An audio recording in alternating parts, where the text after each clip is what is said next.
second podcast. I promised you we tried to get out 2 a week.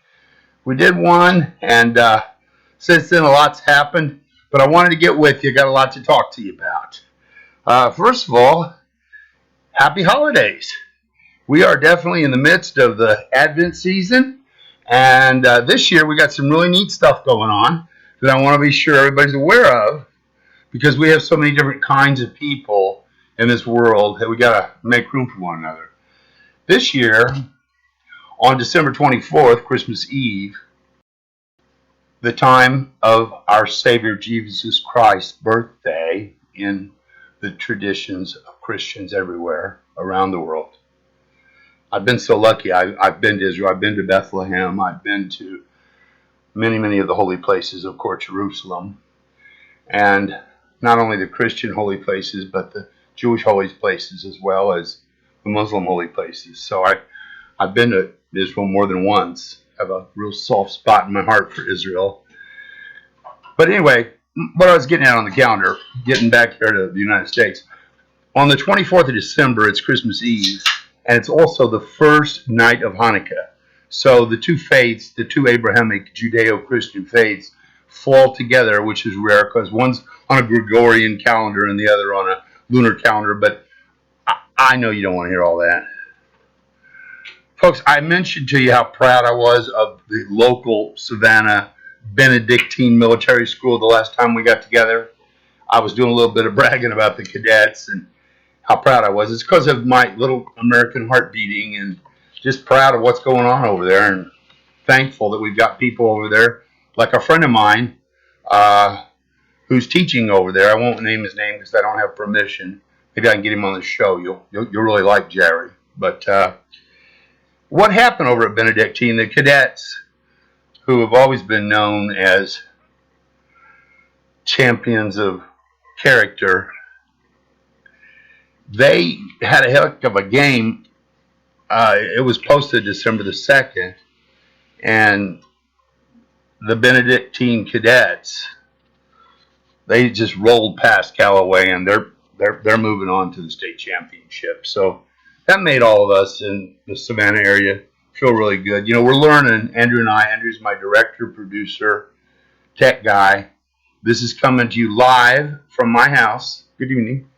From Savannah, Georgia. And I want to open up with Good Friday night. Is it Friday night, Andrew? Or is it Saturday? No, it's Saturday night, isn't it? Guys, Saturday night. Good Saturday night. On the, what is it? Let me look at my Rolex here. Goodness gracious. On the 17th of December, the year 2016, my lands. And it's not yet midnight. It's coming up on midnight, so I can genuinely say good Saturday night. I can say good Shabbos. And I can also, in a few minutes, say good Sunday morning and welcome to the next Sunday of Advent. And I can say things like good Sabbath to all in the midst of the wonderful, wonderful Christmas season that we're in, the Hanukkah season, the season of lights that we spoke about last week. Also, real quick, before I get off the deep end, the hat, because last time I had the hat on and I really didn't speak to it. But this is SCAD, the Savannah College of Art and Design, which is here in Savannah, Georgia. You know, I'm very proud of Savannah, Georgia. And we'll go ahead and take the SCAD hat off, and I'll go back to being the old guy. Savannah, Georgia has a beautiful school, Savannah College of Art and Design, that's leading in the world and has kids from like 150, 170 countries. I think they rank number one right now. I know they have before, and I believe they're ranked at number one. I remember when the Chicago Art Institute up in Chicago ranked number one for art schools. Various ones have had it over the years. But let's move on to the action at hand. The very first beast of the Southeast. I'd like to give you a little bit on that. When I was promoted to district manager of District 82 for Kay Jewelers and moved to Jacksonville, Florida, out of the Chicagoland market, I had 9 stores in North Florida. They were very low volume, poor performing stores.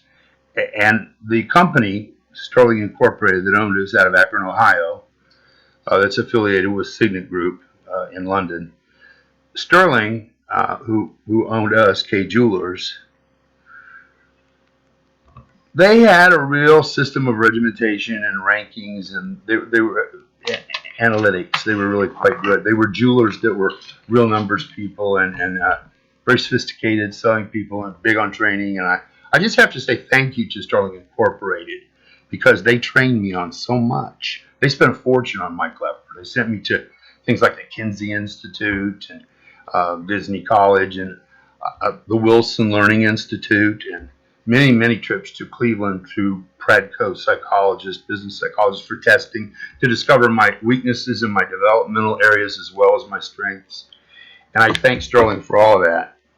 But anyway, Beast of the Southeast is the name that we gave ourselves because we were all C stores. The stores were ranked A, B, C, and a C store was a very low volume store. And we lived in Florida, and they were all a bunch of C stores, and except for one. And they also kind of made fun of it, like Sea World, C stores, North Florida. You know, we really kind of were like, you know, really not getting a lot of respect because we were going up against cities like New York City and Chicago and Indianapolis, where I was from. But we, the team, we grew and grew and grew, and they kept dissolving other districts and making mine bigger. And I picked up the Central Florida market, and I had Jacksonville, and I went St. Augustine on the Atlantic all the way across the state, you know, past Tallahassee and over to the Gulf Coast, over to the Redneck Riviera. People over there call it L.A. for Lower Alabama. And I had those stores. Then they gave me Central Florida. They gave me Orlando. And I opened the Sanford store at the Sanford Mall. I opened quite a few stores. Closed some, too. But I became more of a regional vice president, even though my title was district manager, because I ended up having Alabama, and I ended up having Arkansas. And there were a lot of stores under my umbrella, and I was housed in Jacksonville, and I had these wonderful people around me, wonderful people. And I was always a coach. And, you know, I told them going in, look, I'm going to promote strong performers and develop people that need to be developed. And I'm going to cut unperforming players. I'm going to recruit strong people. And I'm going to put good teams together. And I'm always going to be cutting the weak and always going to be hiring the strong. And I'm always going to be promoting. So if you're going to work with Mike Lepper, you're going to be either moving up or moving out. I don't need to be difficult. You're trying to make your life, but I'm trying to make mine. And I needed to make a name for myself. And I needed to make a name for them. And all the guys and gals that worked for me, they understood how to read a P&L. They understood how to not just to drive a top line with a bunch of low margin, nothing out the door, but understand how to derive bottom line profits, which those MBOs, those managing by objectives, were all tied to those managers' personal incomes. And Mike Lepper became a near cult leader. In fact, Mark Light, the CEO of Sterling, called me in his office and he said, Mike, I've got 58 district managers and one cult leader, and you scare the hell out of me, but you're number one at everything. That's a true story. Call Mark Light and ask him. I'm one of only 2 recipients ever of the Nate Light Vision Award, which has only been given twice. Since I got my Rolex, I could never spend thousands of dollars on a watch like that. I wouldn't have the heart to do it, but I treasure it dearly because it's engraved to Mike Lepper from Nate Light. Folks, this is the 2nd episode, and I wanted to be sure to identify how I got the name The Beast. Came from those wonderful men and women I worked with in North Florida, Central Florida, all of Florida, Alabama, Arkansas. And some of them are watching, I hope. I hope I get some comments. Maybe Joe Bujak's out there, maybe Tom Meyer. So many really good people. Adnan El Patel. Got a lot of grand people out there that spent time with at Sterling Incorporated long before I joined Friedman's, before I moved to Georgia. Folks, it was on 12/12/16 when we did episode 1 of The Beast of the Southeast, live from my house here in Savannah, Georgia, just like we're doing now. The only difference is I was running 103-degree temperature. I was very sick, and I'm happy to tell you I'm mo better. And I got a little ways to go, but I'm so much more better. Thank you for your thoughts and prayers and meditations and your Reiki and all the blessings that you've sent. I'm such a very, very fortunate man. And I know I've received blessings from many different faith persuasions, and I know that there's just one God.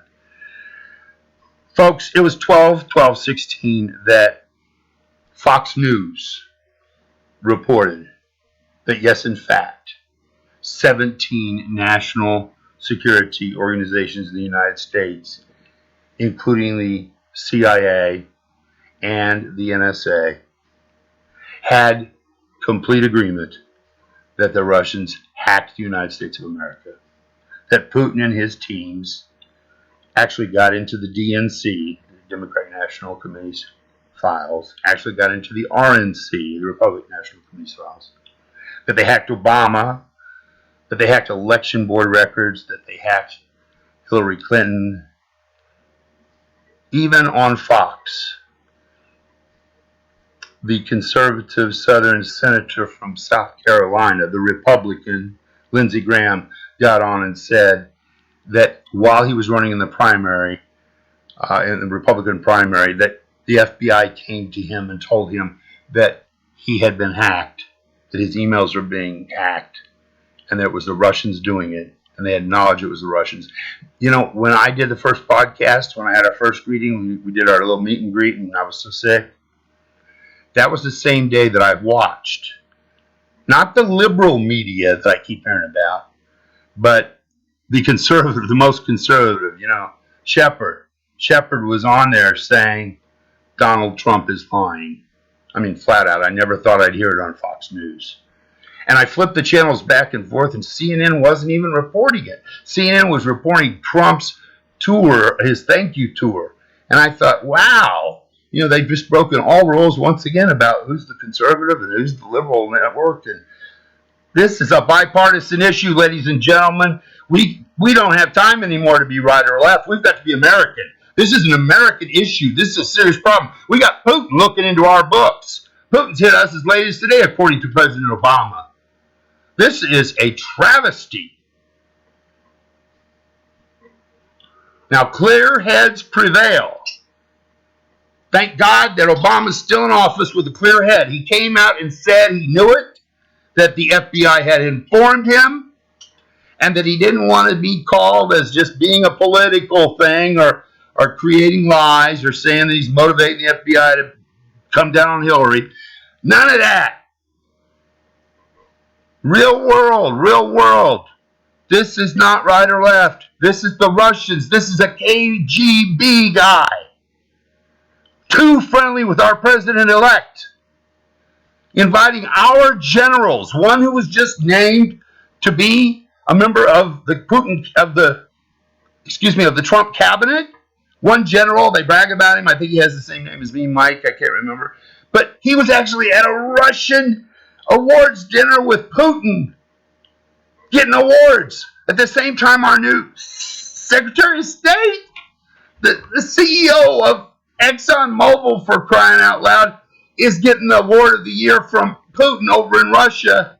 And they're shaking hands and toasting each other. And everybody's so cozy. And you hear about these big families in New York.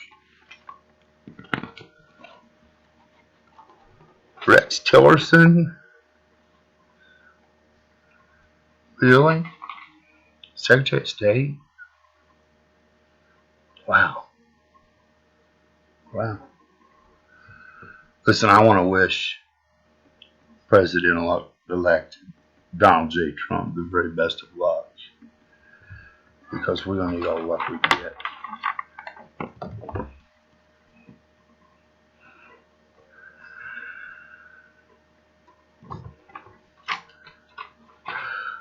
I just don't have any words.